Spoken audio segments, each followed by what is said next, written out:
Hey, Shalom Akim. I want to first and foremost give all praises, honor, and glory to Yahweh Ba'Shem Yahushua Ba'Shem Rakah Kodash. Double honor to the apostles, bishops, elders of Great Millstone. Salute to the sincere Akim out there of the hopeful elect that's pushing this word in truth and sincerity. All right. The first scripture I want to get into, this is the book of Joel, chapter 3, verse 9. It says, proclaim ye this among the Gentiles. Prepare war, wake up the mighty men, let all the men of war draw near, let them come up. All right, so the Lord is telling all of the nations to prepare for war. All right, and you know, if you've been paying attention to the news lately, for the past few years, man, you know that's what's been going on. You know, and it's becoming more and more intense, and more reports are news reports have been coming out about these other nations, and that's getting ready to be in that spirit of war. Okay, you got all of these different conflicts all over the world, mainly in the Middle East, all right, which is that region is red hot when it comes to war, all right, and you know, all of the other nations out there in those you know, the different countries out there in that area of the world are gathering nuclear arms. They're picking sides who they want to be allied with, all right. As far as and it's mostly the BRICS nations, you know, which consist of Brazil, Russia, India, China, and South Africa. Okay, so a lot of these smaller countries, you know, will be considered third world countries or up and coming countries, all right, who are basically being bullied and sanctioned by the West, mainly America, all right.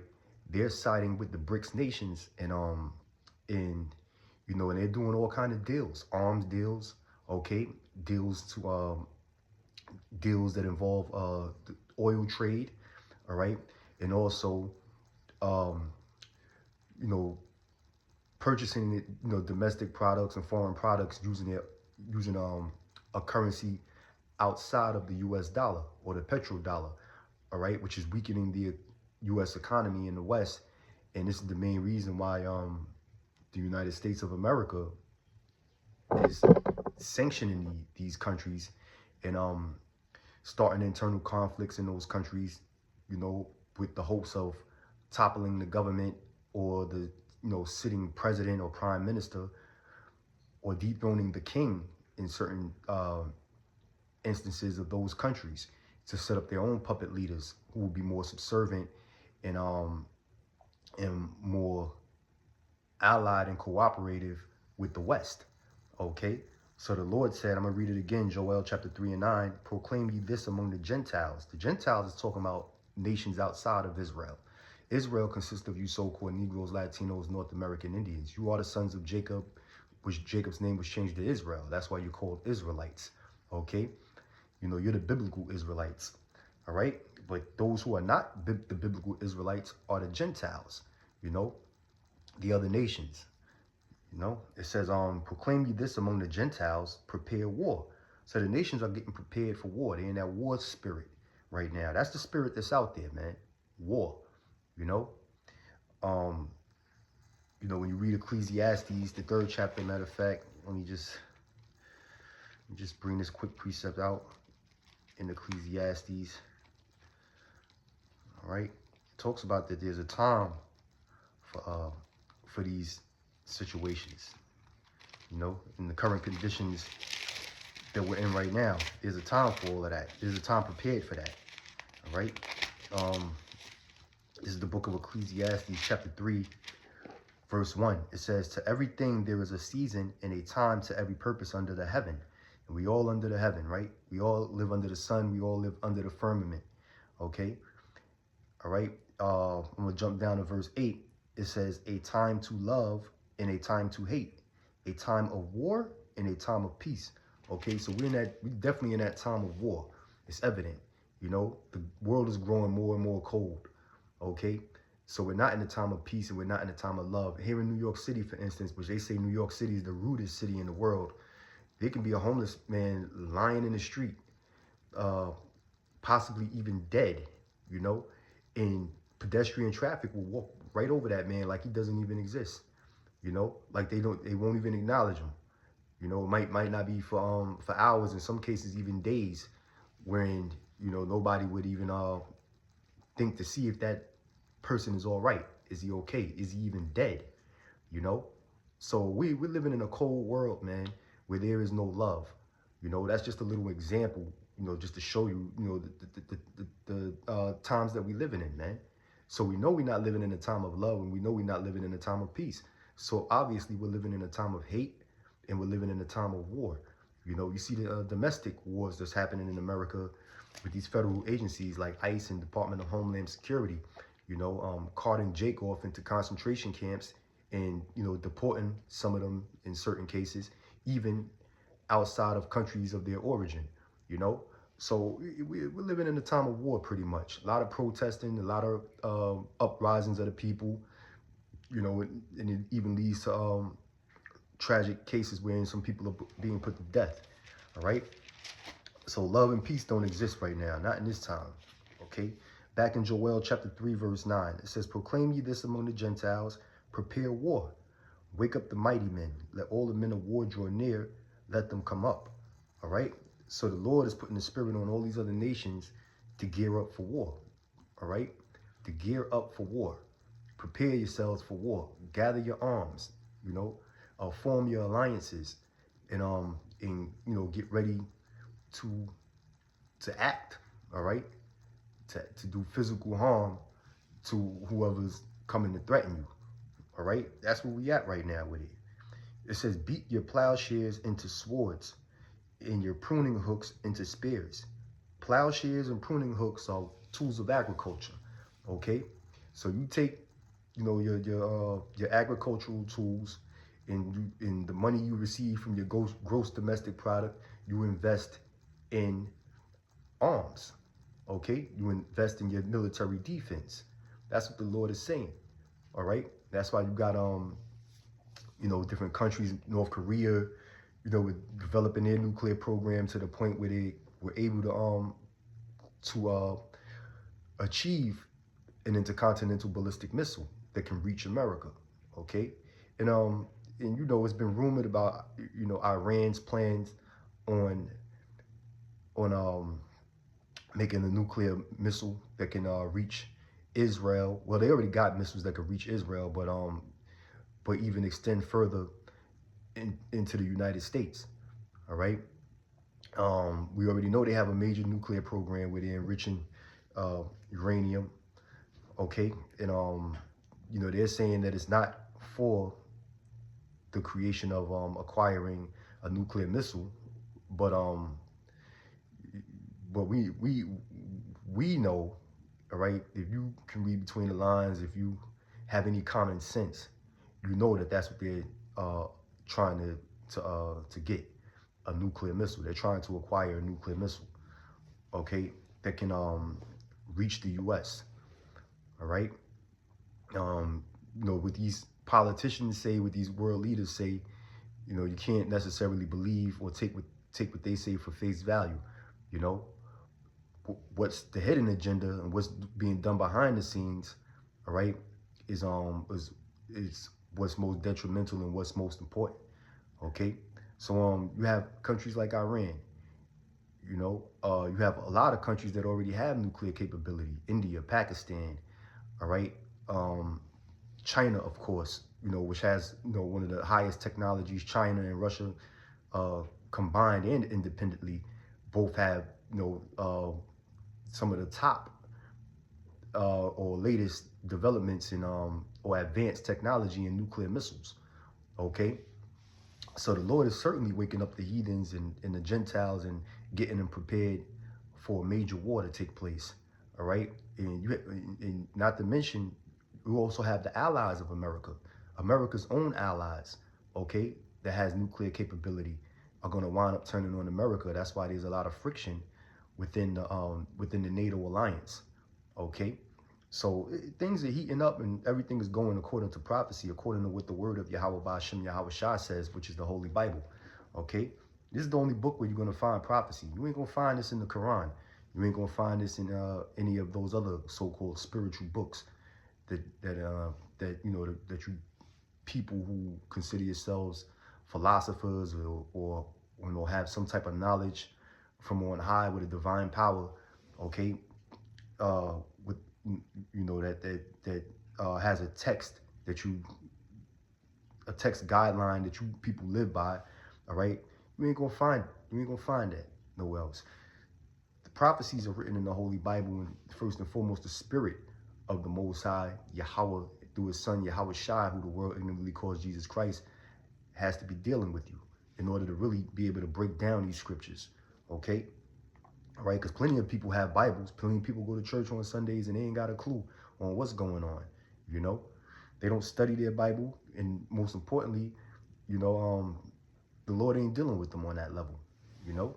A lot of you are learning from us secretly. You're learning from the Hebrew Israelites, all right? Members of your congregation are actually watching the Israelites, and they might be coming at you, false pastors, with questions, you know, in which you have to, in turn, watch our videos in order to answer their questions, you know, stealing the word of the Lord, so to speak, all right?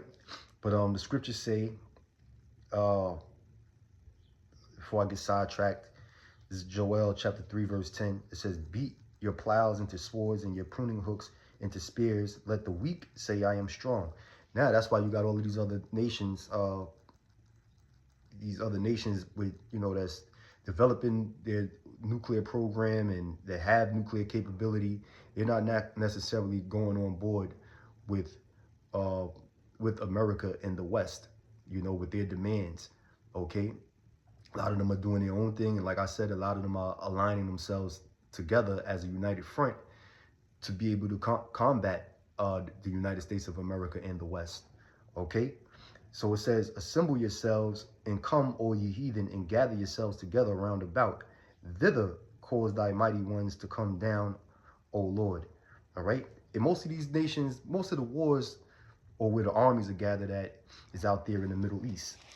You know, out there in the Middle Eastern region of the world. You know, where you have what they call the Arab states.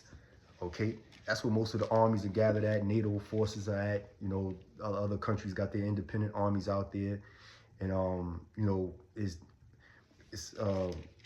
disguised as the war on terror. Okay, they say most of the terrorist nations or terrorist states or countries that fund terrorism are out there in the Middle East. You know, you have Saudi Arabia, you have Yemen, you have Iran, you have Iraq, Afghanistan, all right, Syria. You know, you hear about these different terrorist groups, the Taliban, ISIS, Hamas, all right, you know, which all come from out of the Middle East. And this is where the Lord is you know, gathering things in preparation for this war. And the Bible is known as the Armageddon. Let me get that real quick. In Revelations chapter 16, verse 16, it says, and he gathered them together into a place called in the Hebrew tongue Armageddon. All right, Armageddon, which is a Hebrew word, Harmageddon, which means mountain of troops. Okay, so that's where, you know, all of the armies are being gathered to fight for the most part. All right, so that's where they're at. That's how we know that the Bible is real, man. You know, this book was compiled together years ago, thousands of years ago, man. You know, and the prophecies are coming to pass now. You know, I mean, the majority of the prophecies already done came to pass, but the few prophecies that's left that leads to the kingdom of heaven, all right, the few important prophecies that are left are taking place right now. They're unfolding right before your eyes, but the people are blind, so they don't know it. All right, you know, people are ignorant when it comes to the Bible. Verse 12, it says, let the heathen be wakened and come up to the valley of Jehoshaphat, for there will I sit to judge all the nations, for there will I sit to judge all the heathens round about. All right, so the Lord is prepared to judge all of the heathens. That's what Jehoshaphat means. Yahweh Shaphat, all right, means Yahweh's judgment, okay, or the Most High judgment, where God judges, okay, in that valley, which is in the Middle East.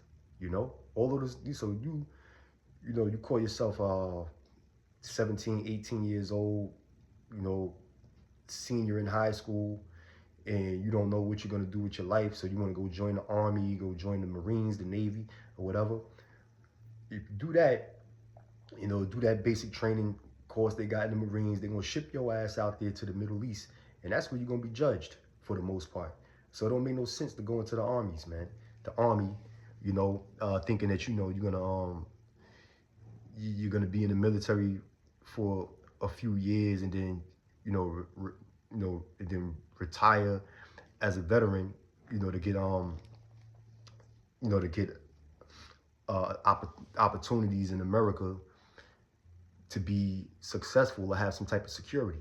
Okay, you join the Army now, you're gonna wind up going over there to the Middle East for judgment, according to the Most High's word. All right. It says, "Put ye in the sickle, for the harvest is ripe.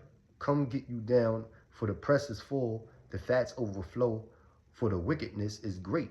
All right. So now is the time of judgment, man. You can't gather or reap up the crops that you sown until the fruit is ripe and ready. And right now, the time of judgment is for America is already here. It's ready. Look how wicked America is, man. It's to the point where can it even get any more wicked? Every now and then something shocks you. Something very shocking will come out, but all the laws for wickedness has been passed. That gives people leeway to carry on wickedness. It has already been passed here in America. So this place can't really get any more wicked than what it is, man.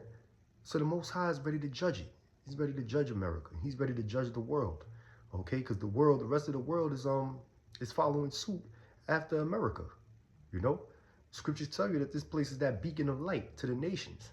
When you read Jeremiah, the 51st chapter. All right.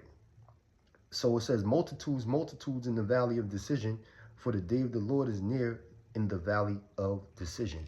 Okay. So we in that time, man, where the Lord is about to judge the nations. He's going to judge. He's going to slaughter their armies, destroy plenty of land all throughout the world. All right. But America, for the most part, is the nation or country or region of the world that's going to be utterly destroyed with thermonuclear fire, according to the prophecies. All right.